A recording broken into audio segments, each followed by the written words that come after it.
Hello, ladies and gentlemen. We're going to talk Ukraine, Russia, and all of the above. In this video, we have Alex with deepforest.rock, who is just an absolute all-star in the geopolitical and history and crypto space. So, Alex, let's go back and talk about the history of how we got to this spot, starting back what has led Russia to the decision to invade Ukraine today. So generally, there's three specific events that led Russia to first found its idea that it needs to go against NATO and Ukraine. And then from there, we can then go deeper into the more recent events that actually pushed Russia to this.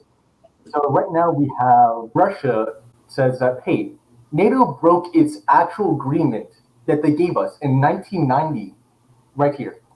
Like, where they gave verbal agreement before the USSR collapsed, saying that, hey, Russia is secured that NATO will not move past the Iron Curtain to protect German and Russian interests. Well, cut out the German part, but that NATO would actually not threaten the USSR, specifically Russia, and that everything will be fine. So you can just trust us, and if you do collapse, then we're all good. Now, what actually changed there was that it turns out that in Russia's eyes, NATO was duplicitous. This is because they saw it as, you gave us a verbal guarantee, and you said that, hey, we don't need this in writing, so we can just go off of it.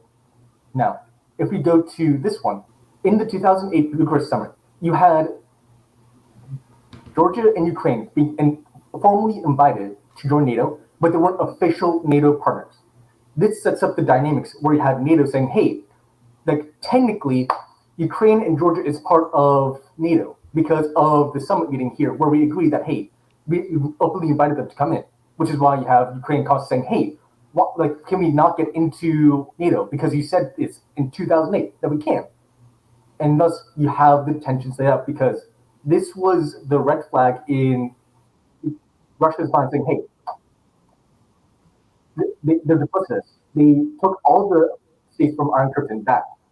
And they are now saying without a doubt that Ukraine can now be part of NATO, which means that we can put our missiles right next to Russia's doorstep.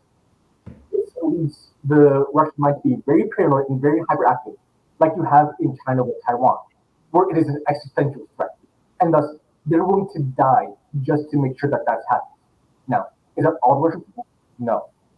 But it is in the former KGB and former Soviet Union cabinet that built up modern Russia that has that idea in mind. Now, from there, the Minsk Agreement. This is the third piece, the third leg of why Russia came to this agreement. Because in 2015, we had a ceasefire deal where this is just a repeat of what happened back then. We had Russia saying to Ukraine and several other European members saying, hey, we understand what happened with the actual agreement in 2008 here in the Bucharest Summit. We're saying that, hey, we would basically guarantee you to come into NATO if we fully allow it. And you had your oaths being broken in 1990s because, hey, this is USSR and we're now Russia. It's completely different. It's a Russian Federation. We understand that. So we want to make an agreement where we have ethnically Russians in Ukraine have a word and say in Ukrainian parliament and be somewhat independent. And we want you to respect that. Now, from 2015 onwards, you had that basically written treaty because they knew from the last two times that you need to have it written down. Now, from that, you had, some would say, duplicitous agreements that happened between Russia and Ukraine. Whenever Ukraine tries to rise up saying like, oh yeah, 2008, hey, can we get to NATO? Can we get to NATO? And then like you had a mercy summit saying, oh no, we need to go to Ukraine. Say, oh yes, you can join NATO, and then go to Russia a day later, say like secretly, no, don't worry about it, they won't join NATO. And this is a constant push and pull, and trying to get what they want. This is from the Russian perspective. Now, the real element and why Putin made this the announcement saying, hey, we're going to denazify and demilitarize Ukraine. It goes back to the Azov division, which comes back from World War II, specifically a funny little mustache man in Germany, where you had several people write about this, where you had The Guardian, which is a known like British like news article talked about this, about the Azov division, saying that hey, it's Ukraine's greatest weapon and greatest threat because it's good against Russia, but it's actually tied with neo-Nazi groups. So, what is the greatest threat against Ukraine that you were just talking about? I was talking about the fact that Russia announced that they're going to denazify and demilitarize Ukraine. Part of this comes from the Azov division because they see that as an existential threat because of the history of the Ukrainian neo-Nazis and what they've done to Russian civilians, and that they still are part of Ukrainian military, and they are in the head of office, which you can see from the Huffington Post when they talk about this. What is it that you like? How does Ukraine's military pose a threat? It is a threat to the Donetsk and Lugansk People's Republic, which Russia says 2 days ago that they're sovereign states. And due to the Minsk agreements, they wanted Ukraine to understand that they are sovereign people and sovereign states, and thus Russia will be a hands-off approach and just let them decide for themselves. Which is why every single time that you had it for the last month or so, they said, "Oh, talk to Russia. It's a contact between Russia and Ukraine." Russia always repeats back in geopolitics saying, "No, it's not. You need to include the Donetsk and Lugansk People's Republic because that is our original agreement. That was the Minsk agreements. So why are you trying to break it?" Right. So let me kind of jump in for a second. So one of the things that I found from so my background's in accounting, and there is a rule that's pertinent to all Americans called the FCPA, the Foreign Corrupt Practices Act. It basically means you can't bribe foreign officials, or it's illegal for Americans acting in their capacity to bribe foreign officials. So this is one of those things where sometimes bribes are just the way you get things done in part of the world. If you think that CNPC or CNOC aren't bribing people left, front, right, and center in Africa to sign contracts, well, if you can believe that, you can believe anything. And so whenever I see like a treaty or a piece of published diplomatic writing, the first thing that comes to my mind is this is just ink on a page. In other words, like we might be seeing the tip of the iceberg, but the real decisions to make this stuff, they don't publicize it. This is just designed to shape narrative.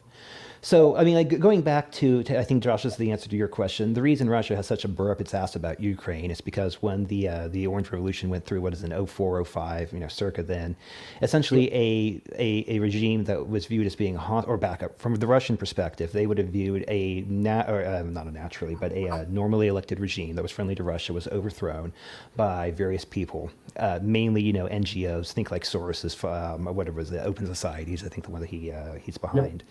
And there's a few other, shenanigans that went on there. But the point is that the Orange Revolution installed a regime that that Russia would view as hostile to themselves. And so I think what's going on here is that if this regime aligned Ukraine with NATO, it's not necessarily what could the Ukraine military do to Russia, but what could the Ukraine military along with NATO do to Russia. That was a problem. And the other thing too is from the geography of this, of the shit or whatever, right? From Germany to Moscow, it's relatively it's relatively easy to transverse. There's no real mountains. There's no real. I mean, there are some rivers, but it's relatively flat and it's easy, versus like having to go through the Alps or something like that. And so the point is that from the Russian perspective, especially if you're in Moscow and you think back to World War II, you need these buffer zones. And when Ukraine, I think, I can't read the Russians' mind or Putin's mind, but my suspicion is that if the Ukraine was content to remain a buffer zone, if NATO or the various NGOs or the United States wasn't willing to go in and start meddling with the Ukraine to realign them or potentially start the realignment process, I don't think Russia would have cared. But then the thing is that if you change the regime, then other things can come up. I mean, it's not like, the United States is going to put, or, various shadowy government entities are going to say, hey, listen, we're going to start, putting some missiles or putting some, secret biolabs or whatever, right, in the area. That's all done clandestinely underneath the surface. So my suspicion is that, Putin's just simply, or Russia, or Russia's doing exactly, I think, what is logical for them. And the other thing too is not to get too off broad here, but I suspect that with the world's focus on the Ukraine-Russian situation right now, that means they're not focused on other things. So you look, okay, what's China going to do with Taiwan, if anything? What might happen with warm weather Russian ports? That's another question that I think should bubble to the top by people who pay attention to this stuff. The other thing too would be okay, what's the long-term effect of SWIFT? For example, you have Italy and I think Germany were kicking around the idea of kicking Russia out of SWIFT. Oh my God, Russia sanctions, whatever. What if Russia wants to be kicked out of SWIFT? And what if the United States wants SWIFT to evolve into the next? So, I mean, like, you have all these various things, but they're not going to come out and say like a 1-to-1 ratio. So it's one of these things where it's even worse than the GME situation, right? You know, because at least there we can see some ripples in the market. Here, it's just, I'm struck dumb. Yeah, I'm sorry, Alex. Go. Again, in geopolitics, it's all about like building the keg, building the keg, building the keg. Make sure that no one notices. Like putting in like little types of dynamites in your diplomatic speech and diplomatic language, and this one the other person trip out. And once you do, you slowly agitate and build up that wound until you can strike and take it all out. That's essentially geopolitics. So, what are your thoughts on the SWIFT situation? What if the U.S. says, "Oh, well, we have our big, powerful SWIFT. We're going to exempt you." What do you think about that? Because I've got views, but go first, Alex. Yeah. The thing is, like, for SWIFT itself, they see that as laughable. Do you remember BRICS system? No. Yep, the BRICS system, which most people forgot about because this was back in 2008, kids. But the BRICS system allowed them in these specific coalitions. Brazil sounds familiar. Russia, India, China sounds familiar. All to combine together to make another financial system that goes outside the SWIFT system because of what happened in 2008. Now, for each different country, that's for a different reason. But they all came together and said, hey, we need a new financial system. And they called it BRICS. This is the new members of the Shanghai Cooperation Organization, which sound like Russia, China, tons of people in the CSTO, like Kazakhstan, Pakistan, Uzbekistan, India, Iran, and they have like Afghanistan as a recent member, Belarus, Mongolia. And what's that down there? Oh, Turkey, Egypt, Qatar, Saudi Arabia, several key members of the Middle East all coming together and saying no to US. And yet, why is this not in the news? Because all of this is to charge up and increase the amount of pressure to not go and disconnect SWIFT. And once they do, they say, oh, finally we can be done with this. Now we can make our own financial system, and now we can make America actually feel what it is without us.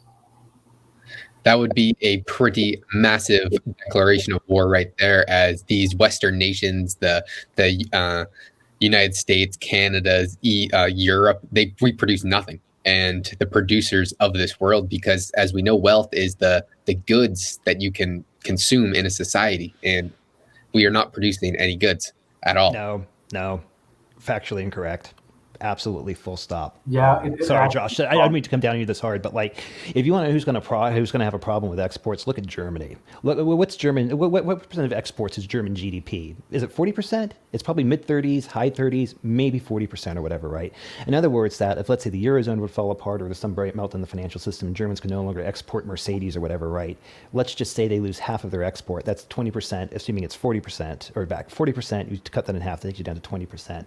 That means that 1 out of every 5 Germans are theoretically out of a job, like that.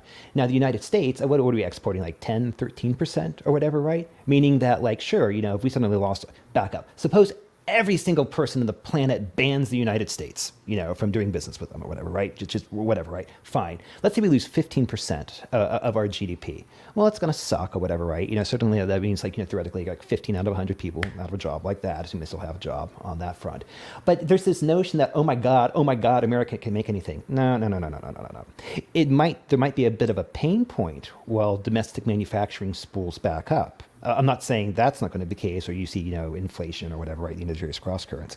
But to think that America cannot make anything is just full stop wrong. I completely agree with you on everything that you just said. I'm saying short term though, looking at like a 1, 3. No, but even short term. Even short term or whatever, right? We can grow our own food and we can make our own cars and we can supply our own energy.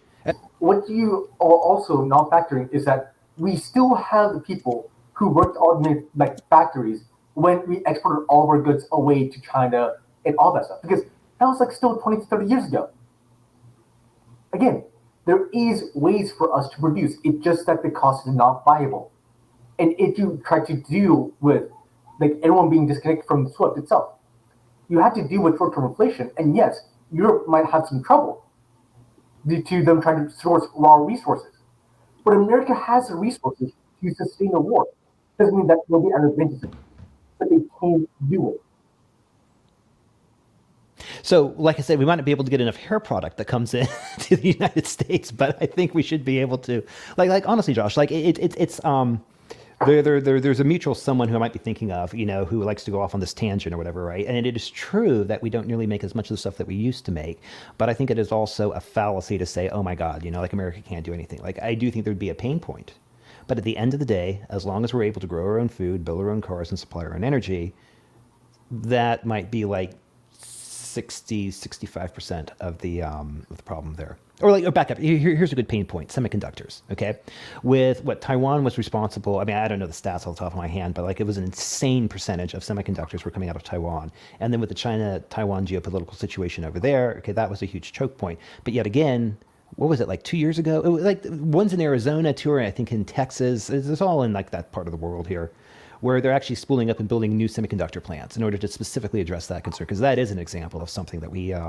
would need across, not just the military, but like from, warships to iPhones. We're going to need a car, or like, there you go. There's the bottleneck with cars right there. They can't make enough new cars because they can't get enough, technical components, and so people start buying used cars, which Jimmy's are, whatever. Yeah, but like I said, I mean, like we are always going to go through extreme pain points, and there's a difference, I think, between like, I might have to hold on my iPhone for next year. I might have to drive a beater car for an extra, 2 years or something, versus like, oh my God, it's financial Armageddon. And so it's one of those things where like my attitude on this front is that like, honestly, the sooner the U.S., the sooner domestic production starts and as soon as it becomes economically viable for it to do so, my attitude is that's all the better or whatever, right? But like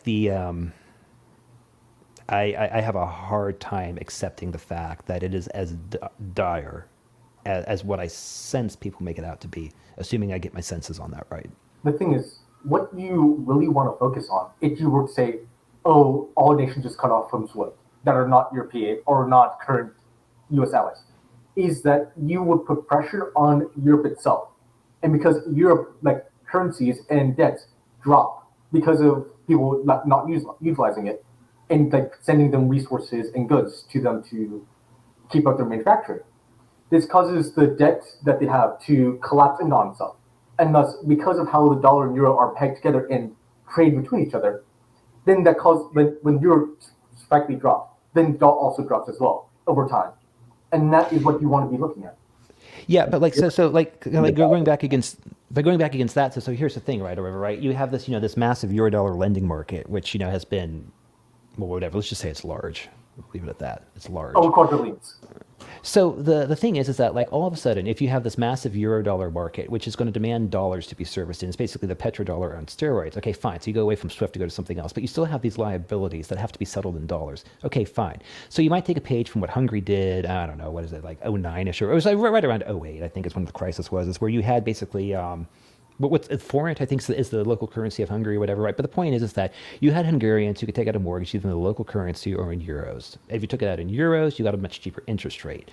So the point is you had all these mortgages that were issued in euros, but then when the exchange rate ran away, suddenly, even though the euro payment stayed the same, it cost more money. The mortgage became more expensive for the locals. Basically, the government, I published the same guy too, but I can't remember the dude's name. But the point is the government stepped in and basically said, like, look, at the end of the day, we're going to redenominate, or we're going to restate, these euro-denominated mortgages in the local currency or whatever, right? Of course, it pissed off everyone because that wasn't how, these things were supposed to be dealt with, but that's how it was dealt with. So I guess my first comment on all of this is that I think about that, and like you have this dollar-denominated, whether it's a euro dollar or it's a real dollar, it doesn't matter. It's denominated in dollars, full stop. And I think you've got that, cross-current playing around. I think you've got Triffin's dilemma going around, where I don't think the United States wants the dollar as the world reserves, or I mean, like this. The United States, I think, wants the ability to devalue its currency relative to other currencies more than it necessarily wants the geopolitical power afforded it to by SWIFT. Now, that being said, I also think the United States wants to have its cake and eat it too, and so I think there's also a way to deal with that. But I will note that the U.S. is suffering right now mainly from, I think, Triffin's dilemma, and at the heart of Triffin's dilemma, like the actual material, like the manifestation in the real world is SWIFT. And so I think that, going back to, this Russia-Ukraine thing, like I see it as an excellent pretext, in order to basically do the controlled demolition of SWIFT. And this gets back into these agreements, because I look at these agreements, look at these articles, and the first thing I see whenever I read these things is like, oh, they're just lying to me. Like whatever they're saying, just assume the opposite. Just 100% assume the opposite. And so then I think to myself, well, if I was having to do this probably started 10, 15 years ago between, high ups and probably even the leaders themselves negotiating, saying, okay, listen, in about, a decade's time or whatever, right? Putin, I need you to go through and take over over, Ukraine. We'll stomp our feet. That is, the U.S. will stomp our feet. We'll write you a very nasty letter saying, oh, we really wish you didn't do that. And we'll start sanctioning you. Oh, and if we sanctioned you, and if you've already done your homework and you have a bunch of gold at the Russian bank, and if you can make the ruble convertible to gold and all this other stuff, and it just so happens that you leave SWIFT, maybe we'll leave the door ajar for you, and it should be a shame. I mean, see, that's how this is all gonna, or this is what I mean when I say all this is gonna play out. And then Putin will probably have his own, or whoever's negotiating Putin, I assume if it's this high level, would be doing their own thing. So it's things where, like, that's why I said earlier, like, there's this stuff is so complex and so deep. Like, the only thing I know is that I know virtually nothing about all this. I can say, like, these are some factors that immediately come to mind. But seeing how they all play out with one another, I don't know. But I will say this. This is where I think that one of the, arising from this thing, I think the borders are going to be redrawn. I do think that there will be a war, and Josh and I have bickered very much about this, is that I think the definition of war changes. I think at the end of every fourth turning, you do have a war, and people automatically assume that's going to be, back up. With war, of course, there's peril. My argument is that the war of this fourth turning will be radically different than the war of the last World War II or whatever, right? Perhaps this will be for the better, perhaps will be for the worse. My hope is that'll be for the better. But it's one of those things where, like, and this is why, like, I always come down so hard at people saying, oh my God, I want to flee the United States. I'm like, whatever.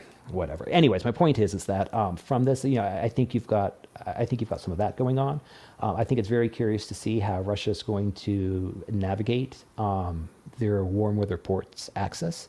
I'm very interested to see what they do with the Bosphorus. Very, very interested to see what's going on there. So, two things for that. One, what you're referring to right now is fifth generation warfare, where all of it is like disinfo, social engineering, make sure the populace are demoralized. Yeah, the war's here. All that stuff. Yeah, the war's here, right? It's not. I mean, you have the bullets or whatever occasionally, but it's here. It's here is where the war's at.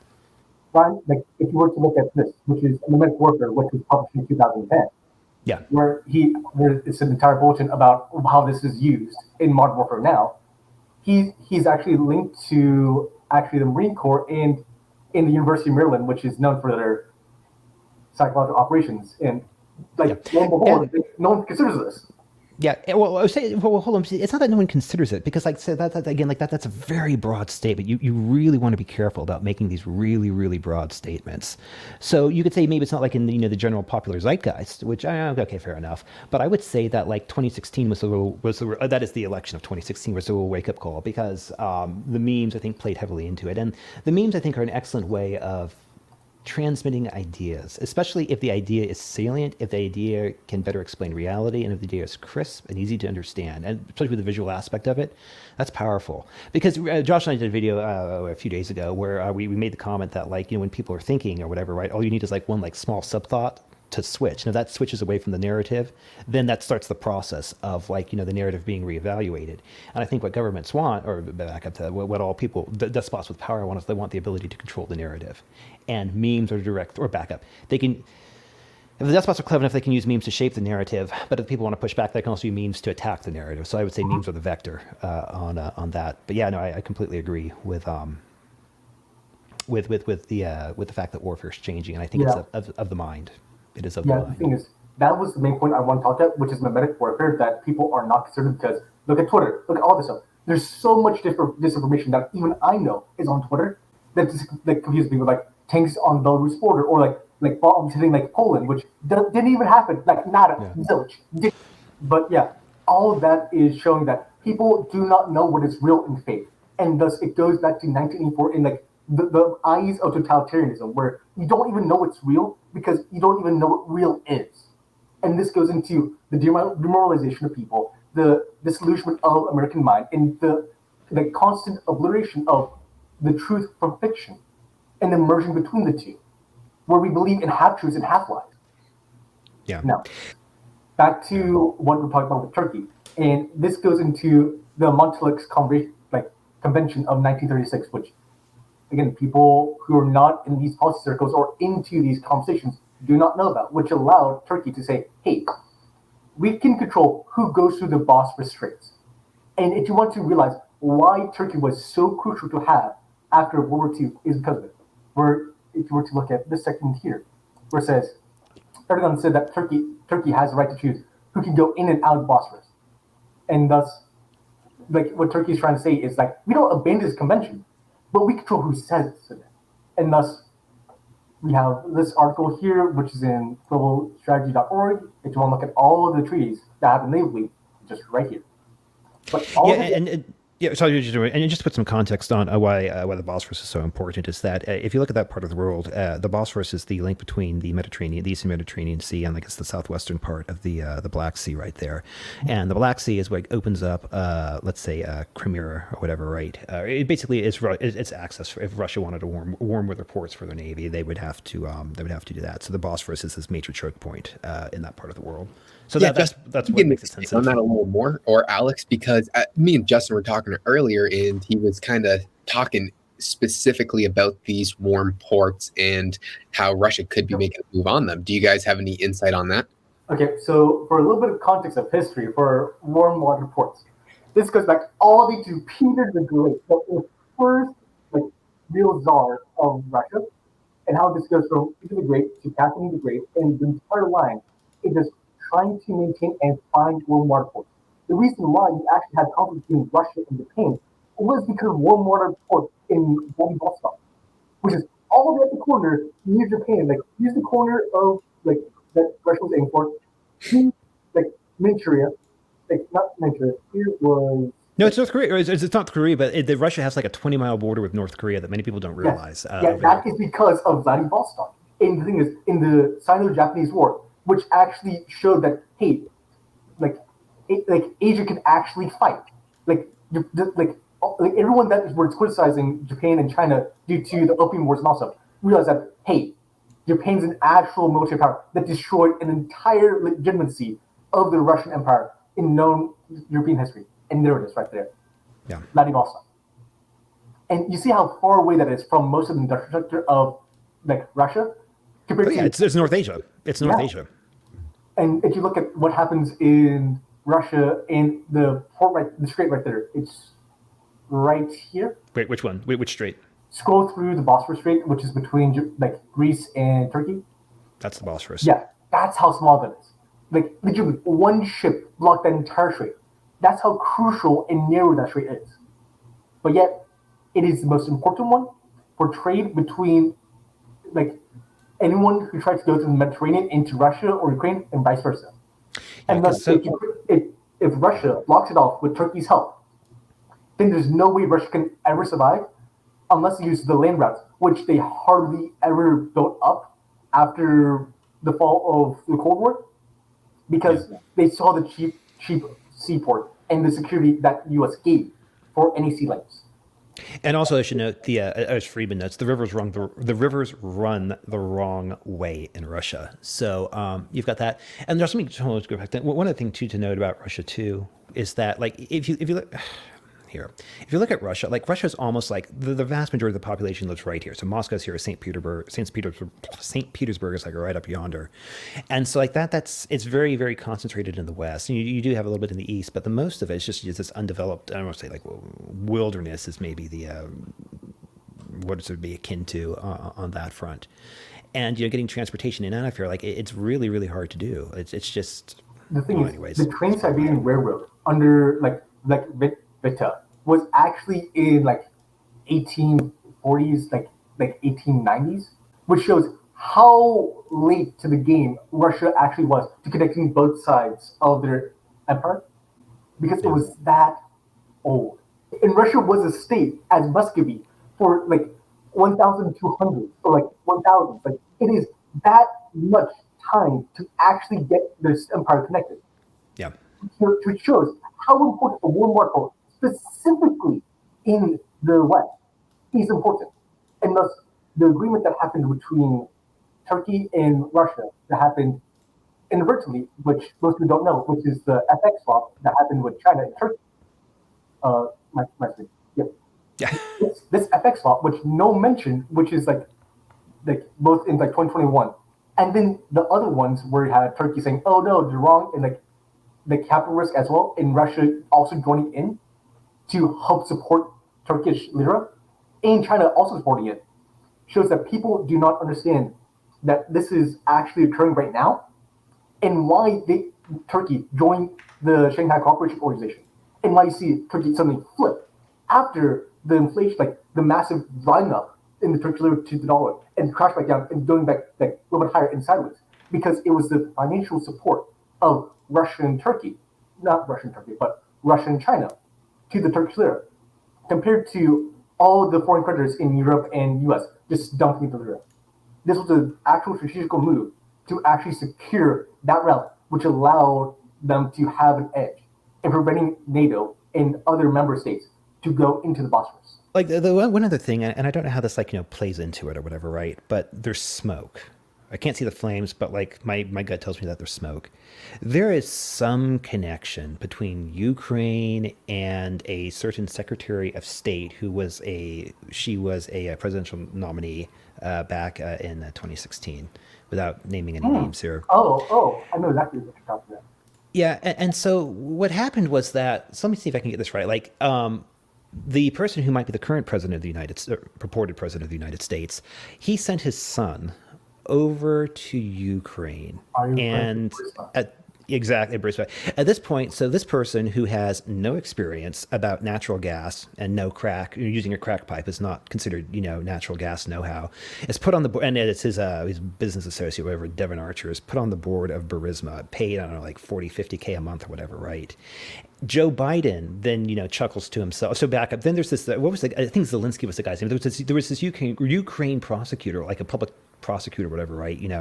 Or district attorney, or whatever the district attorney is, like that, the Ukrainian version of that. He was trying to say like, hey, listen, there's some really shady shit going on over here or whatever, right? Anyways, Biden, when he was vice president, flies over there, basically pressures through using, I think it was emergency relief loans or whatever to Ukraine. Basically, they were going to turn off the dollar tap. Oh, Zinukovich. That's what we're trying to do.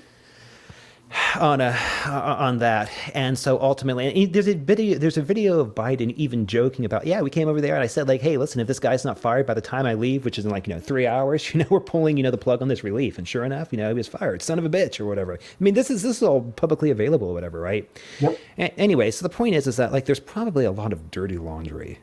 There's probably a lot of dirty laundry in the Ukraine. That's my guess. But I think what's more notable about this, and to take a page from the GME saga here, is that I don't quite know like the ins and the outs of it, but I find the timing to be very interesting. I find the timing of this to occur about, 6 years, give or take, after the Orange Revolution came through. So the point is that forces external to the Ukraine put in their own kind of like, puppet regime. And then after 5 or 6 years, the I don't want to say the crime, but the corruption can metastasize through the system and get its hooks into the various companies, and then that in turn ensnares other people in. For example, the son of a former vice president, or whatever, right? But that's just But anyway, the point is there's smoke there. I'm not willing to say that. I'm not willing to call fire yet, but if I had to guess, that's where I would guess. That's the first thing. The second thing I wanted to share was this thing right here, just to kind of reemphasize these two graphics here. So, red is oil, green is gas. And you see Russia is a major producer of all this stuff. And so this is Ukraine right here. So virtually everything's going through Ukraine. Nord Stream 2 is going to go down through, I think, the Baltic Sea or whatever. Oh, that got canceled and halted, so... Yeah, exactly. So I think we talked about this graphic before. Yeah, like right here. So Nord Stream was kicked out of commission or whatever, or at least it's not viable for the next decade, assuming it ever becomes viable again. But the point is that like, there's this bottleneck, there's this choke point on there. Mm-hmm. And with Europeans, I'm looking at you, Germany, shutting down your nuclear power plants because we want to be green. Talk to France about that. France calls it green, but maybe it's something, I don't know, lost in translation or whatever, right? But the point is that like Europe, are you intentionally trying to like freeze your people to death? Like, are you intentionally trying to spike the energy price? Like, yeah, whatever. I mean, yeah, not to get down the conspiracy theory, there's just a direct correlation between the growth of a population and the amount of energy that they use. And we've been on a direct trend line of exponentially increasing human population, and a direct correlation with that with energy consumption.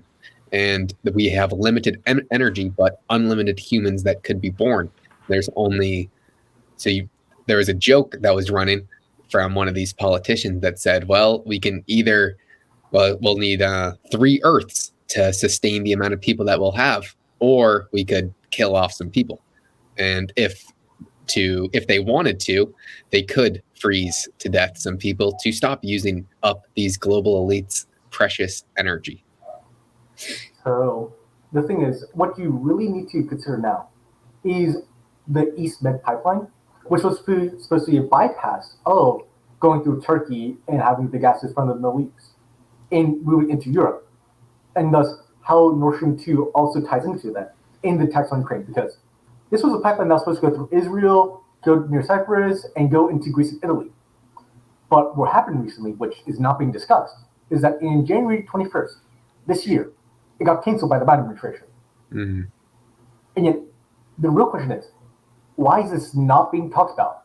Why is all the stuff about CS2 and all that stuff with ties between like Kuwait, Saudi Arabia, China, and India? Oh, it's easy. It's easy. Look here. Look here. Don't look there. Don't look. Yeah. Look here. Look here. Yeah. And all of this is coming together. And yet people are looking at, oh no, Ukraine, no, geez, oh whiz. Who could have ever seen that coming?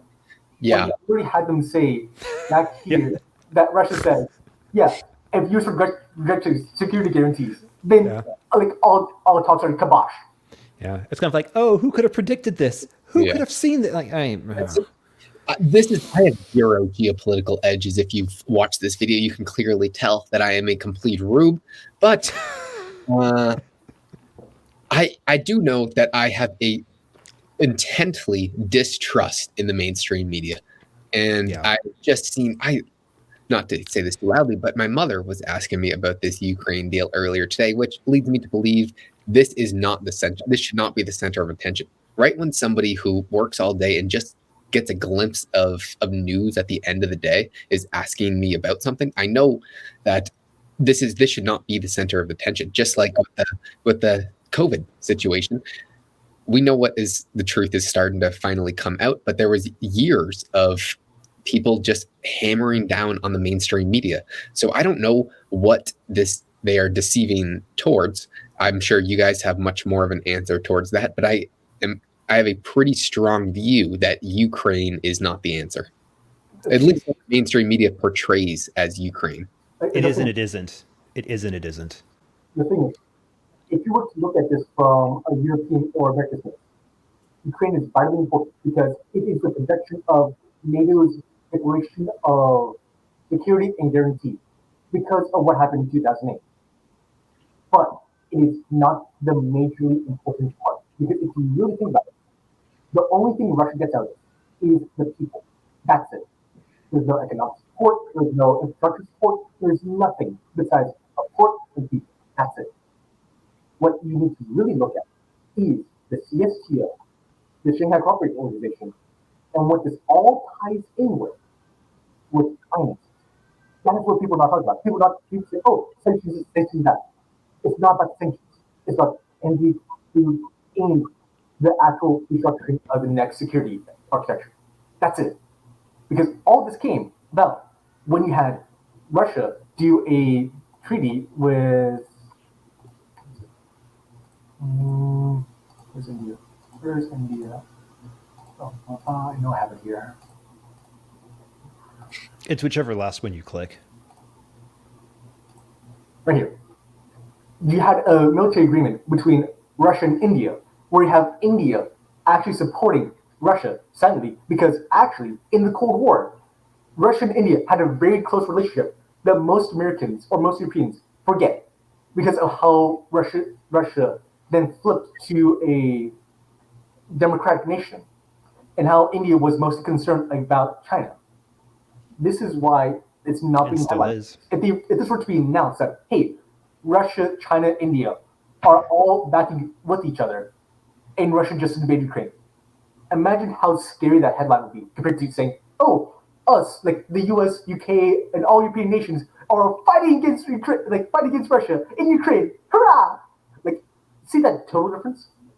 That is why they don't show you everything. And why this is the main news, because people don't want to discuss about this stuff. People don't want to discuss about what's deep and dirty and all these agreements, because like, man, look how much time we talk about all these agreements and what the prelude is.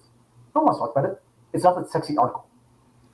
Yeah, I just hope if there is some sort of war that everybody wears their masks so they do not catch any colds. And that is pretty much... They should tell the Russian soldiers to leave. They're probably not vaccinated. They shouldn't be there. Put up a sign, maybe. Yeah. No We guns need more allowed. diversity and inclusion. To take Oh, this diversity. There we go. Yeah. on the last note, we'll end this on a friendly topic. So just to end this very kindly, Alex, we see that you are doing these massive deep dives on these complex subjects. What is a way that you find it easiest to really dig deep on these subjects? Do you have any tips for us that we can emulate you? So what you want to look for is take advantage of the search algorithm because if you type in keywords that people are not looking at, you usually get the raw sources and the raw information because no one's looking at it. You don't have a ton of fluff pieces or saying like, oh, look at XYZ. Because the reason why I know about most of the stuff about like the EastMed pipeline and all this stuff is because no one's looking, no one's caring. And only when it does talk about, oh, like with like, oh, Iran nuclear thing, oh, blah, blah, blah, like then you want to do that. Okay, what's happening in China? What you really want to do when you're actually going through this is really think, what am I concerned about? Should I be concerned about it? And then from there, you then question, am I concerned about this because I read something and someone told me? Or am I concerned about this because this is a potential flashpoint and I need more information? And the reason why I got some of these more exotic articles or like deeper raw sources is because I look and say, hey, I'm missing something that they're saying. I'm missing something like, what do they actually talk about? What are they actually saying? Let's go to the websites. And the one thing that many people do is not go to the other side's website. They don't look at the other side's perspective. But I think I brought up the Russian side of this view because many people know about the European view. They've been saying it every single day, nonstop, 24/7. They never stop to say, what does Russia think about this? What does China think about this? What does Saudi Arabia think about this? What does Iran think about this? And then go through that perspective. Yeah, great. Alex, thank you very much for this incredible interview that I will need to listen to a few times. You are at deepforest.rock, where you have an incredible newsletter, and I know you just started a podcast as well, correct? It was like a couple months ago when like first all this started shut off, but yeah. Perfect. So we will all check you out there. Thank you very much for being here. Do you have any other social medias that you want to plug in from our 4 viewers? Of which we are 3. Yeah. All right. Thank you. We will see you all in the next one.